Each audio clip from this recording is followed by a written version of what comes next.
The Garden That Gathers Forgotten Stars. Chapter 1, The First Star. I don't remember when I first came to this garden. Maybe I've always been here. Or maybe I simply forgot. The world beyond the garden's gate is wrapped in fog so thick, even sound doesn't pass through. I used to wonder what was on the other side. But over time, that curiosity faded, like the echo of a psalm once loved. My world is simple now.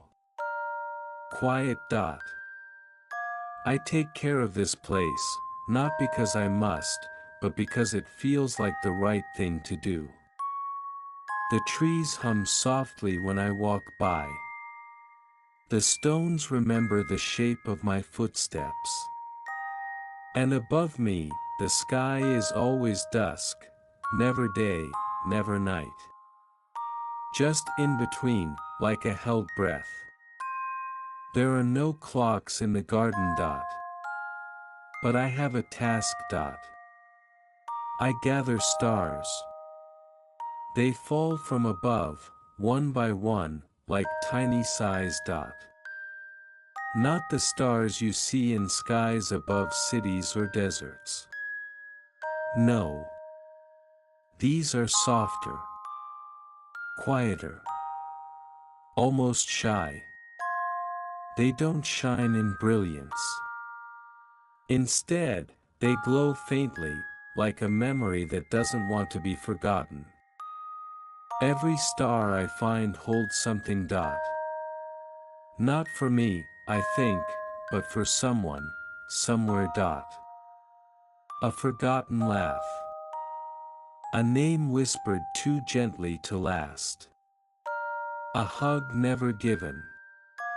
A story left untold. Today, I found my first star of the season.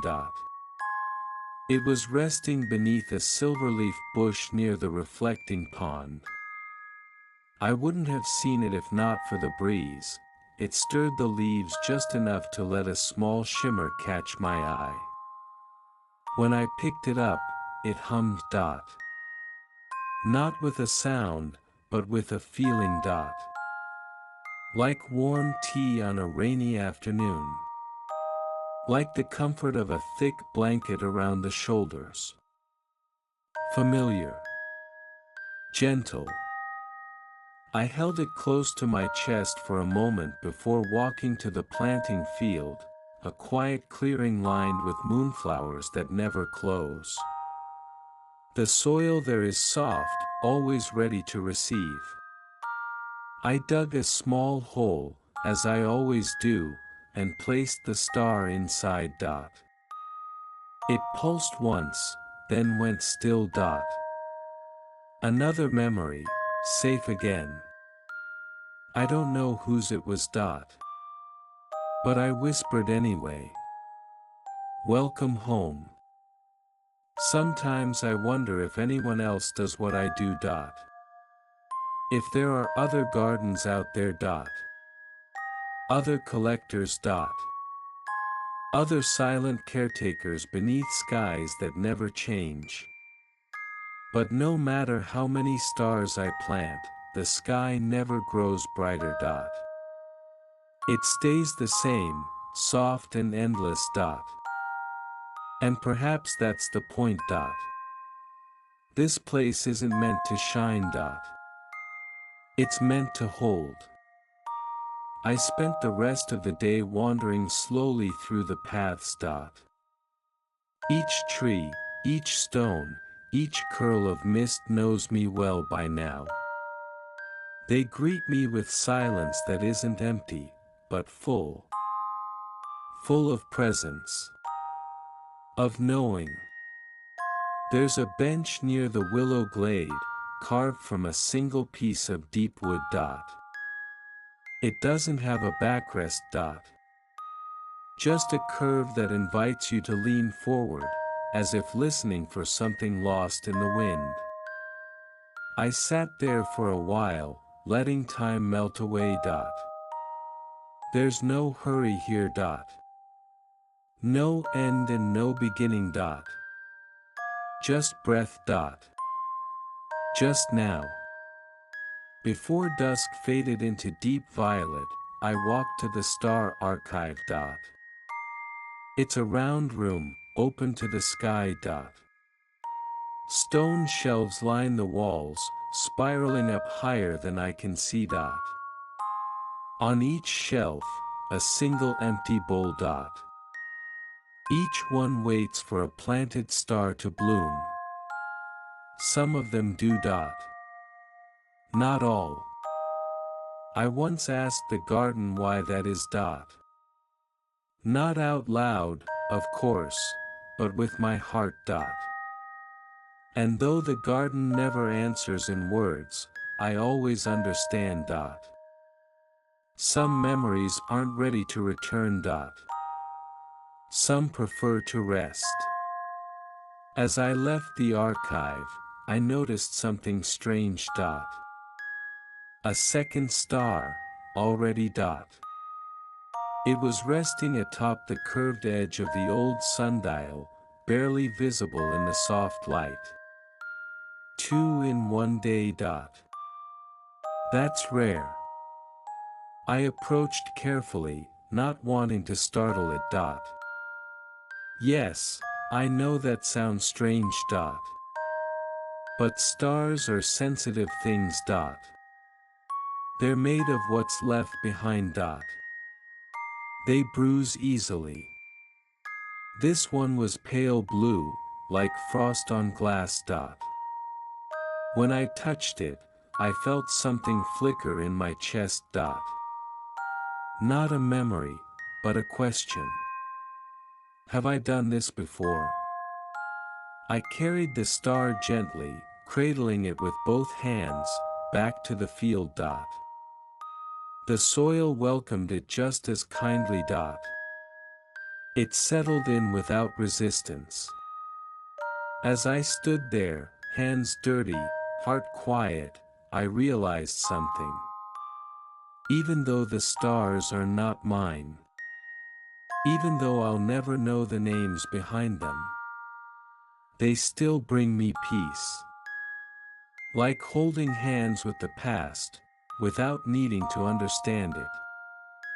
As the dusk deepened and the garden softened into a gentle blur, I made my way to the gatehouse.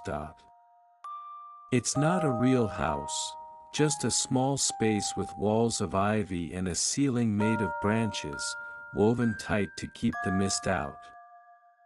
I curled up on the mossy bench inside. Not to rest.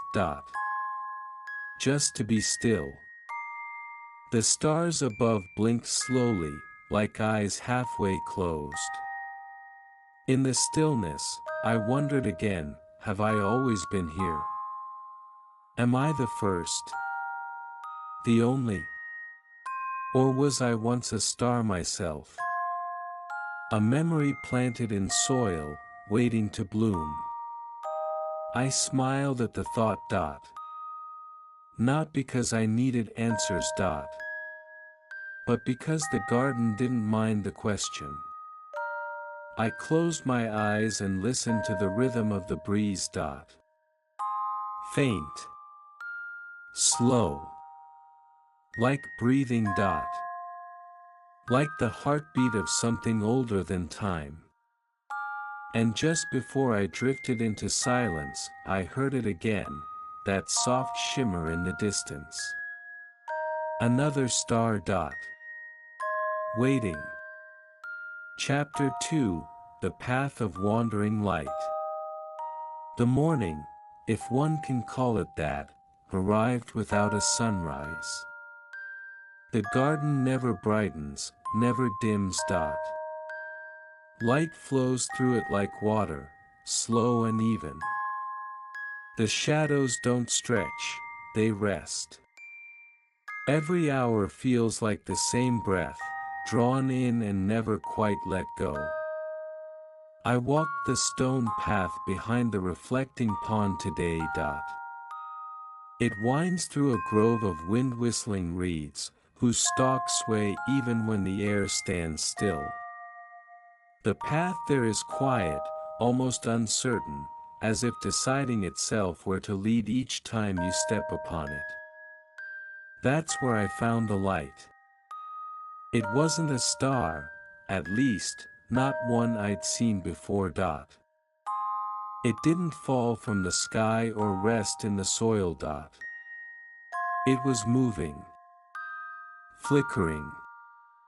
A gentle orb, no larger than a pebble, but it floated just above the path, like a small lantern without a flame. It drifted forward when I approached, then paused, pulsing faintly, as if waiting. So I followed. The garden is not a place of surprises, usually. Everything has its rhythm, its silence. But this light moved with intention. We passed the fern arch and the circle of whispering mushrooms. Even the ever-silent stone owl on the old gatepost turned slightly toward us, its mossy head curious. As we walked, the path began to change. The stones underfoot turned from soft gray to lavender blue, veined with lines of silver. The trees thinned, and in their place grew glassbells, tall, translucent stalks topped with wide blossoms that chimed when the breeze danced through them. The sound was soft, like porcelain sighing. I hadn't been here before. Or perhaps I had. Sometimes, the garden changes when you're not looking. The light slowed near a hollow tree stump filled with petals. It hovered there, circling once, then settled gently onto the moss. I crouched beside it and, without touching, watched it flicker. Something inside it pulsed, slow and tender, like a heartbeat.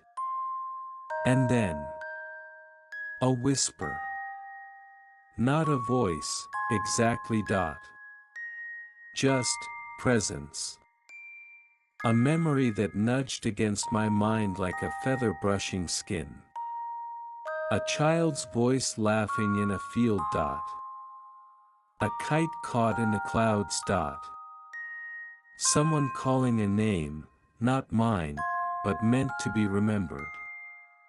And then it faded. The light dimmed, its task complete. I placed my hands around it, careful not to disturb the petals, and carried it back toward the planting field.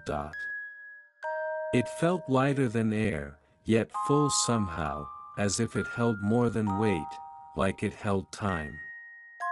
On the way back, I passed the silver stream, the garden's only moving water. It doesn't rush or babble. It glides. Like ink spilled across a page, rippling only when touched by light. There, I paused. The light in my hands glowed a little brighter, as if recognizing the place. I bent and let the orb hover just above the surface. It shimmered once, reflected in the stream's mirror, then blinked out, gently, like a candle snuffed by breath. I waited. But nothing happened. No bloom. No sound. Just quiet. And yet I felt a strange sense of fullness. As though something that had been missing, no longer was. Back in the planting field, I knelt again. The soil was warm. I traced a small spiral with my finger, watching it crumble and reshape. It reminded me of the stars I usually find. Still. Quiet. Patient. But that wandering light, it had moved. It had chosen. And it had led me somewhere new. Later, I sat beneath the leaning cedar near the western wall. Its trunk curves like a crescent moon, and its needles smell of old libraries. I often rest there when I need to think. Though, truth be told, I don't often think in the garden. Here, thought becomes something softer, less like solving and more like remembering. I held my hands in my lap, palms up, as if cradling something still there. I could still feel the light. Not its shape, but its echo. That memory. That laughter. It didn't belong to me, but somehow, I missed it. I wondered, briefly, where the light came from. Were there others, floating, waiting, guiding? Had someone sent it? Or did it simply want to be found? I don't know. And maybe I don't need to. Some things in the garden simply are. Like the stars. Like the dusk. Like me. Before the day faded into deeper twilight, I visited the ivy wall behind the observatory. There, tangled in the thick green, was an old wooden sign, its letters long worn away by time. But I remember what it once said. Here rest the echoes of unspoken goodbyes. It's not sad. Not really. There's a stillness in that goodbye, a softness that wraps around you, like understanding without words. I placed a hand on the sign and closed my eyes. Not to see. Just to be near. And in that quiet moment, I felt it again. A flicker. Somewhere in the distance. Another wandering light. I followed it. Past the old sundial. Through the lavender grove, where scent hung thick as silk. Each step was slower than the last, my breath falling in rhythm with the garden itself. The light waited on a low branch, swaying gently like a lullaby. And when I reached it, I did not try to capture it. I simply sat beside it. And listened. This one didn't speak in laughter. It wept. Not out loud, no sound filled the garden. But my heart felt it. A quiet ache, like standing in the rain without getting wet. It wasn't pain, exactly. Just, missing. Something left too long unsaid. Something let go before it could be held. I reached out, and the light drifted down to rest on my hand. It was cold. And then warm. And then, gone. I sat there for a long time, unsure what had passed between us. Maybe I had offered comfort. Maybe I had received it. But when I stood again, I felt changed. Not larger, not smaller. Just, softer. Like stone smoothed by the tide. Back in the gatehouse that evening, I lit no lantern. There was no need. The stars planted today would keep their quiet vigil. And I would wait for the next to fall. Or wander. Or weep. Whatever form they came in, I would be here. Listening. holding dot, remembering, or at least, trying to. Because even the forgotten deserve a home. Chapter 3, The Memory Orchard. There's a place in the garden where the trees grow in perfect rows, their trunks curved like old calligraphy and their leaves soft as whispers. I call it the memory orchard. It isn't always there. Some days, when I pass through the southern mist banks, there's nothing but gentle hills and sleeping moss. But today, as I stepped between the twin stones of the wish gate, the orchard revealed itself again, ripe and humming with stories. Each tree here is different. Some bear glowing fruits that pulse with colors I don't have words for. Others shimmer without form, their branches dancing to invisible music. And each tree, I know, grew from a memory. Years, maybe lifetimes, ago, I must have planted the first seeds. I don't remember when. Or why.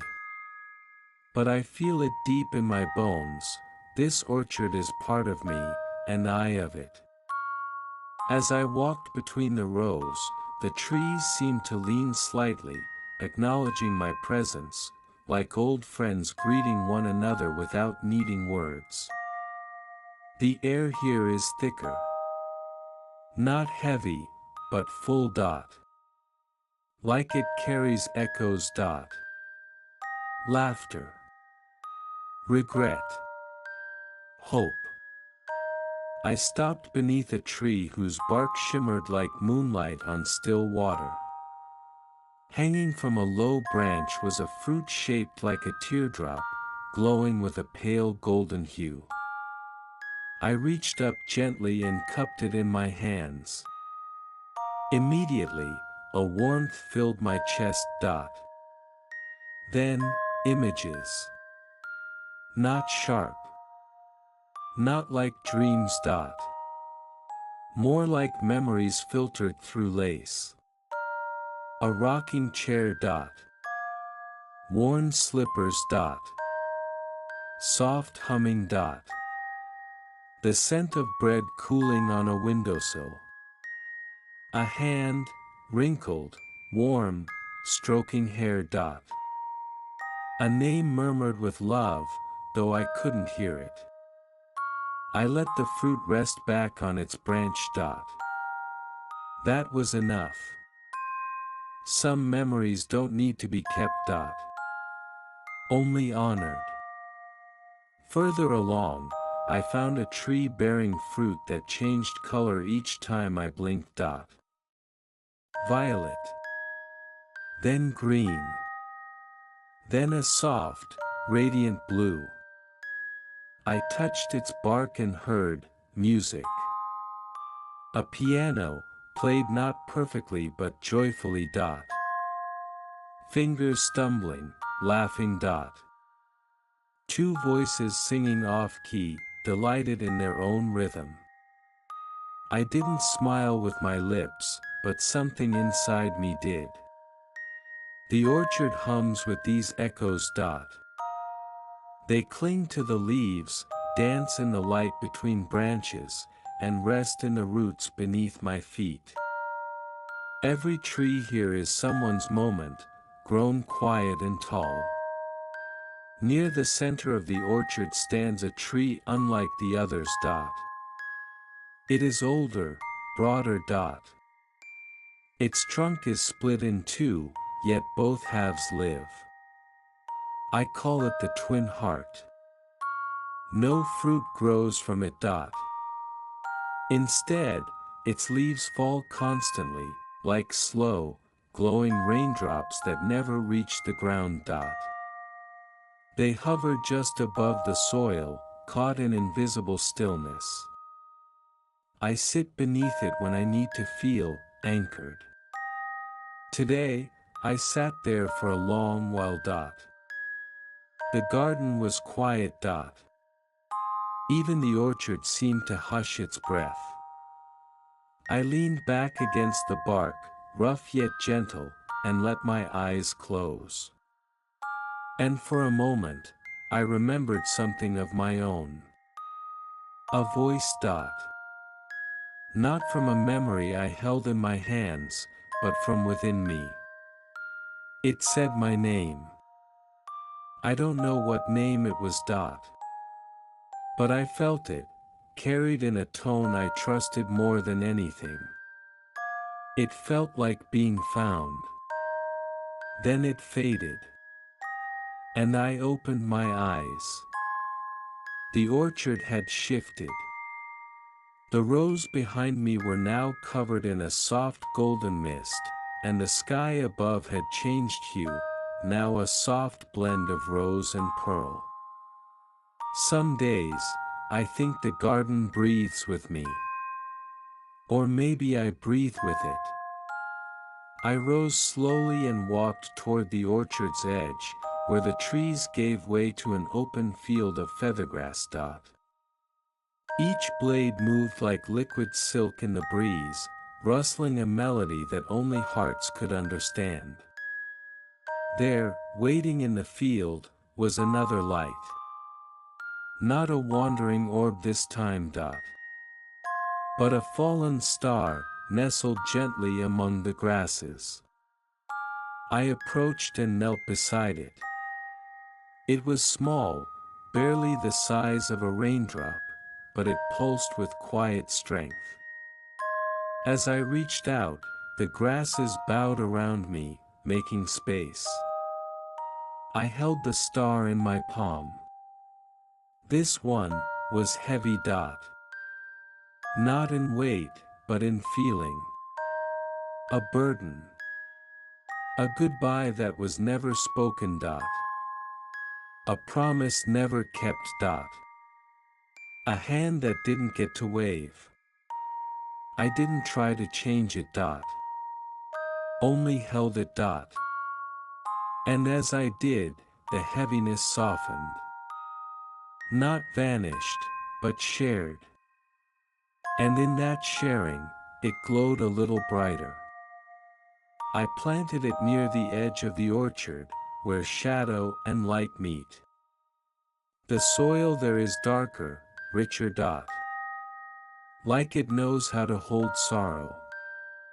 As I covered the star, I whispered, "You are not alone." And the wind answered, not with sound, but with warmth across my cheek. That evening, I wandered the orchard one last time. The fruits shimmered in the distance, their glow soft and kind. I didn't need to touch them. It was enough to know they were there. Waiting. Growing. Remembering. When I left, I glanced back and saw the twin heart sway, ever so slightly. Its leaves still falling. Still pausing just above the earth. And I understood, some memories don't want to be planted. They want to float. To linger. To remind. In the gatehouse, I rested again, not from exhaustion, but from fullness. The stars, the lights, the trees, the voices, they had all spoken today. Not loudly. Not clearly. But enough. Enough for me to carry forward. Enough to feel the next chapter stirring somewhere in the dusk. Chapter 4, The Clock Beneath the Lake. This morning, though morning means little in a place without time, I heard the lake whisper to me.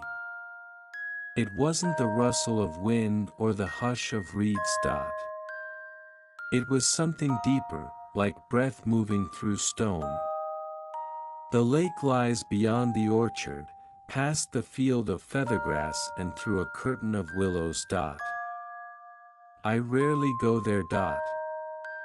Not because I fear it, there is no fear here, but because the lake is patient.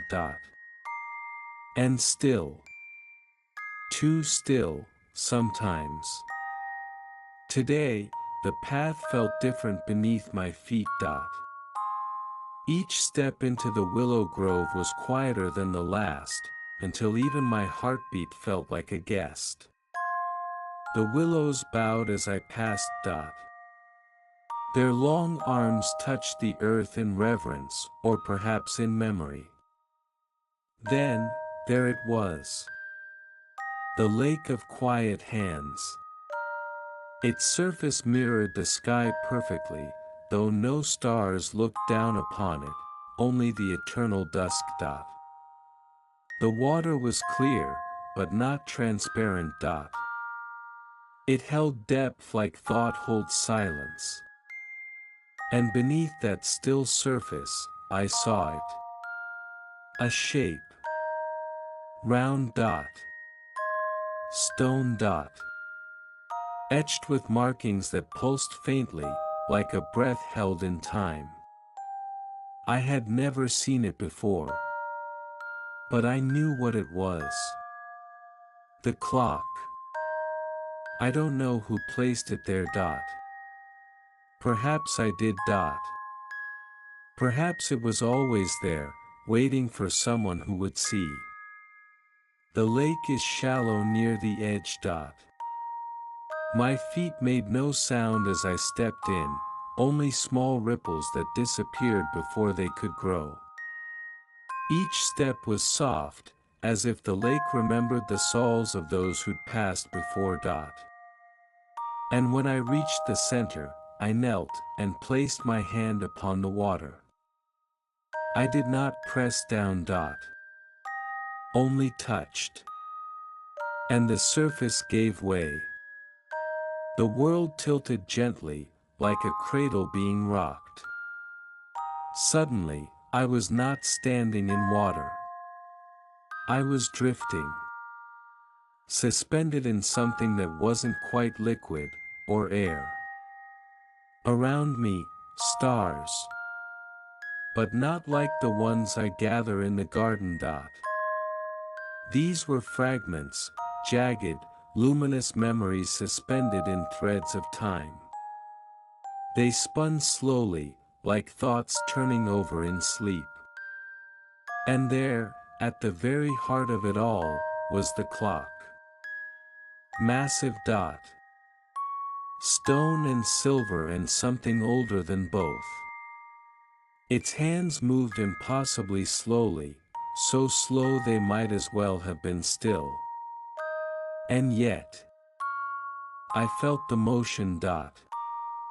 In my chest. In my breath. As if the ticking was woven into my being. The clock didn't mark hours or minutes. Its face bore no numbers, only symbols I didn't recognize but somehow understood. A child's hand reaching for another. A candle being blown out. A page being turned. Moments. Not measured, but held. Each time the long hand shifted, one of the memory stars nearby pulsed gently. Then dimmed. And I knew, the clock keeps memories. Not for recalling, but for resting. I floated there, timeless, as the clock moved. Each tick, a whisper. Each whisper, a letting go. It was not lost. It was permission. The permission to forget without guilt. To move forward without grasping backward. I don't know how long I remained in that space. It could have been moments. Or eternities. Eventually, I felt the pull. A soft tug at my chest, guiding me back. And when I opened my eyes, I was kneeling again in the shallow lake. My hands cupped water, but within it glowed a single small light. A star. This one was different. It didn't hum like the others. It breathed. Each pulse matched my own, and when I held it closer, I saw within it a reflection, not of myself, but of a moment. A hallway bathed in gold light. Books stacked haphazardly. The smell of something baking. A clock ticking on the wall, steady and kind. It felt familiar. Not like something I had forgotten, but something I had once imagined so vividly, it had become real inside me. Was it my memory? Or someone else's dream I had walked through once, long ago? It didn't matter. The star pulsed again, and I nodded. I planted it on the shore, where the moss is always damp and the stones remember footsteps. As I covered it with soil, the lake grew even stiller, if such a thing were possible. Not a breath moved the surface. But in that stillness, I heard it again. The tick. Not loud. Not sharp. A gentle, steady rhythm. The clock beneath the lake, turning still. Holding what we let go of. On the walk back through the willows, I noticed something I hadn't seen before. Tiny lanterns, floating just above the path.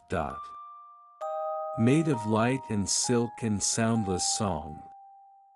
They followed me, not to light the way, but to honor the journey. A procession of the unseen. When I returned to the gatehouse, I did not sit. Instead, I placed my hands upon the earth outside its threshold and whispered thanks, not to anything specific, but to the stillness that had held me. Then, for the first time in what felt like ages, I wept. Not from sorrow. But from release. The kind that only comes when something deeper than memory has been touched, and held, and finally allowed to breathe. As the dusk deepened and the stars blinked slow above, I curled on the mossy bench, still damp from the lake. In the distance, the clock continued its endless, gentle turning. And within me, a quiet grew. Not empty. But open. Chapter 5, The Lantern Grove. The path to the Lantern Grove does not appear on any map, not that the garden has maps. It is a path that reveals itself only when the dusk is deep enough to listen. I first noticed it while tending the soil near the planting field. A soft flicker in the corner of my eye, like a reflection without a source. When I turned, there was a trail of faint light winding into the trees beyond the orchard. Flickering. Calling. Waiting. I followed. The forest I entered was unlike any part of the garden I had known. Tall, slender trees rose around me, their bark dark as ink and their branches woven together like threads of a forgotten tapestry. And hanging from every branch, dozens, hundreds, were lanterns. Not made of wood or glass. But of memory. Some glowed with a gentle amber light, others shimmered like dew on morning leaves. Each one hovered just slightly, swaying not with the wind, but with presence. Like they were breathing. And beneath them, the forest was silent. Not empty, but reverent. I stepped gently between the trunks. Every footfall softened by a bed of moss that glowed faintly beneath me. The lanterns above did not flicker brighter as I passed. Instead, they pulsed softly, as though acknowledging me, not as an intruder, but as a witness. And as I walked deeper, the memories within them began to stir. The first lantern I stopped beneath was shaped like a bell. Within it, a dance. Two figures beneath starlight. No faces, just the feeling, movement, laughter, closeness without words. The memory hummed, not aloud, but through the soles of my feet. I didn't try to reach it. I simply stood still and let it flow through me like a breeze carrying an old song. And then I moved on. Some lanterns held colors I had never seen before. One glowed a soft green that felt like forgiveness. Another flickered in slow, rhythmic patterns, like the rise and fall of breath in a shared silence. One, shaped like a paper crane, held within it the image of an old man sitting beside an empty chair, smiling gently at someone no longer there. Each lantern was a chapter without pages. Stories wrapped in light. And I, their quiet reader. At the grove's center stood a tree unlike any other. Massive. Ancient. Its trunk was braided from several trunks, grown together over time, forming a pillar that reached into the sky until it disappeared into the dusk.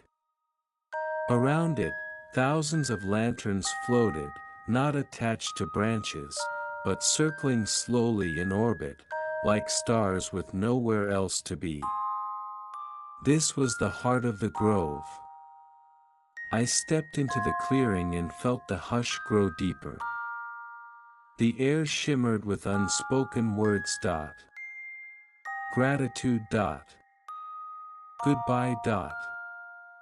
I'm sorry. I remember. There, resting gently in a patch of moss beneath the heart tree, was a lantern unlit. Smaller than the others. More fragile. I knelt before it. It pulsed faintly, like a heartbeat unsure if it should keep beating. I reached toward it slowly, letting it choose me before I touched it. When my fingers brushed its side, a warmth bloomed in my chest. And I saw a child's drawing. Stick figures. A sun in the corner. A house made of crooked lines. And a word, home.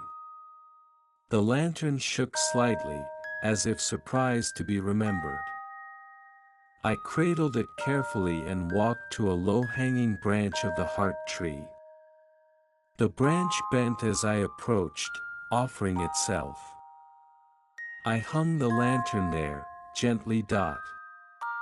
It swung once. Twice. Then steadied. And then it lit. Not with brightness, but with stillness. A quiet confirmation. That moment mattered. I stood there for a while, watching it join the slow orbit of memory around the tree. And I whispered to no one in particular. Thank you. Because some memories don't ask to be recalled. They just want to rest. To be seen once, then held gently by time. As I turned to leave, I noticed a narrow path winding away from the grove. Lined with tiny lights, like fallen stars guiding my feet. I followed. The path was slower than any I had taken before. My body moved in time with something deeper, the garden's pulse, perhaps, or my own. And as I walked, I thought about the lanterns. The way they glowed not with brilliance, but with care. How none of them fought for attention. They simply were. So many lives. So many pieces of love and longing. All suspended, not in time, but in trust. Near the end of the path, I came upon a small clearing. In its center, a stone basin filled with water that did not ripple. Floating on its surface, a single lantern. Unlit. I approached and looked inside. No image appeared. No feeling stirred. Only potential. An invitation. I understood. This one was for me. Not for something past, but something present. A moment I hadn't yet lived, but was now living. This walk. This stillness. This presence. I placed a hand gently on the lantern. Not to light it, but to acknowledge it. And in return, it glowed softly, just once. Enough. Then it drifted across the basin and disappeared. Not lost. Simply carried. By the time I returned to the gatehouse, the grove had faded from view. The trees were ordinary again. The moss no longer glowed. But I carried the light with me, not in my hands, but in my breath. Like a lantern gently swaying in the quiet space behind my ribs. That night, as the stars blinked and the dusk deepened once more, I sat outside. Hands open. Eyes closed. And for the first time in a long time, I didn't wonder who I was, or why I was here. Because in that silence, I felt the answer gently glowing. Not as a sentence. Not as a name. But as presence. And that was enough. Chapter 6, The Garden Remembers. There are days in the garden when everything seems to listen. The stones pause beneath your feet. The leaves still in mid-air. Even the breeze forgets its purpose and hovers, uncertain. Today was one of those days.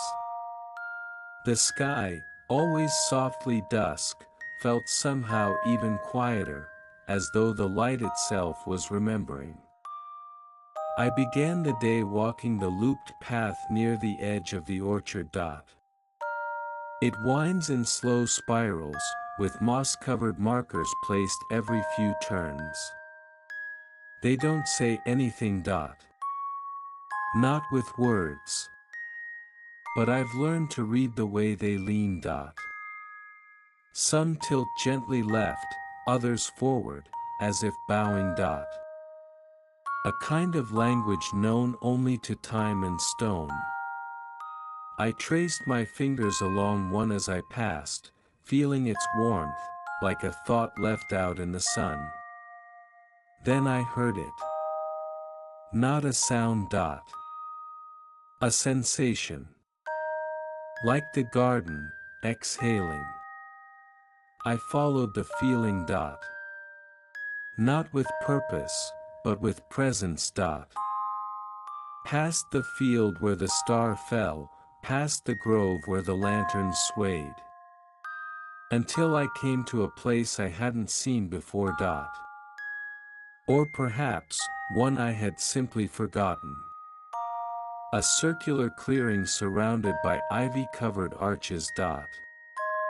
At its center, a pool of still water, dark, silent, deep. The pool didn't reflect the sky. It reflected me. Not just my shape. But my essence.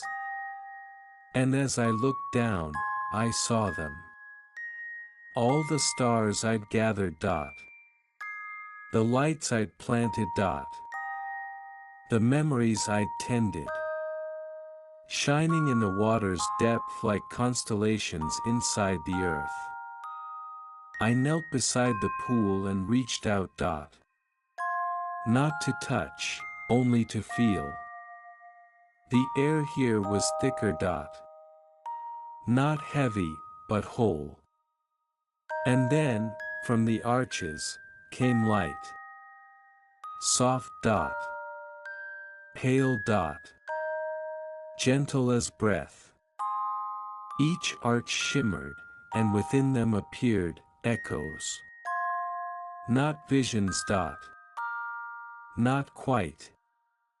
More like impressions of places I had never been, but somehow missed. A quiet kitchen with a window cracked open to the wind. A forest trail covered in snow, each step muffled by memory. A library filled with notebooks whose pages turned themselves.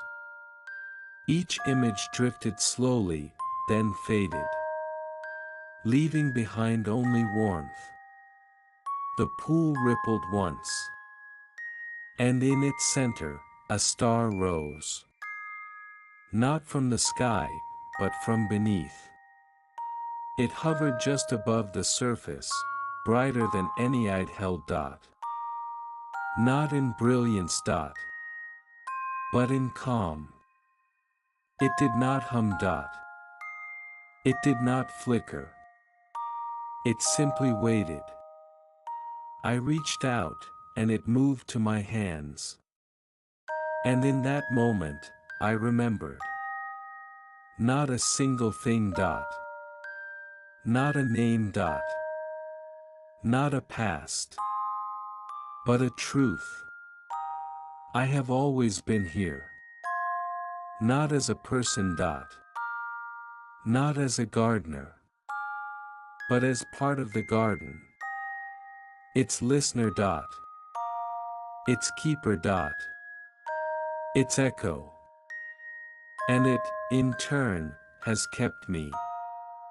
The star pulsed once in my palm. Then, slowly, dimmed. It wasn't fading. It was resting. Returning to the soil not because it was forgotten, but because it was remembered. And that, I think, is what the garden does. It remembers. Not for you. With you. I planted the final star beside the pool, in a bed of velvet grass I hadn't noticed before. As I covered it, the wind returned, soft, slow, kind. The arches grew dim again, their echoes retreating. But I felt them still, tucked inside me, like songs hummed long after they've ended. I walked slowly back through the garden. Past the orchard, where the trees leaned a little more kindly. Past the silver stream, whose water now carried small ripples that glowed like whispers. Past the willow grove, where the trees bowed not in sorrow, but in greeting. Everywhere, the garden stirred, not loudly, not quickly. But with presence. With memory. Back at the gatehouse, I stood instead of sitting. The bench was still there, mossy and worn. But I felt no need to rest. I looked out over the garden.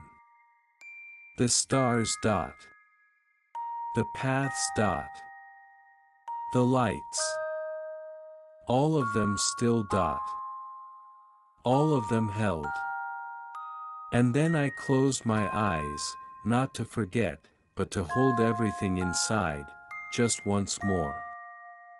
In that darkness behind my eyelids, I saw it. The garden, from above dot. A spiral of soft paths and glowing trees dot. A quiet world of remembering. And at its heart, a small figure walking slowly. Me. But not only me. Others. Shapes moving gently through the dusk. Other keepers dot. Other listeners. Maybe they were here before me dot. Maybe they will come after. But for now, I am here. And the garden remembers. As the last light faded behind the trees, I whispered a final thank you into the air. Not for answers dot. Not for certainty. But for the stillness dot. The holding dot. The quiet understanding. And the garden, in its way, whispered back. Not with words, but with peace.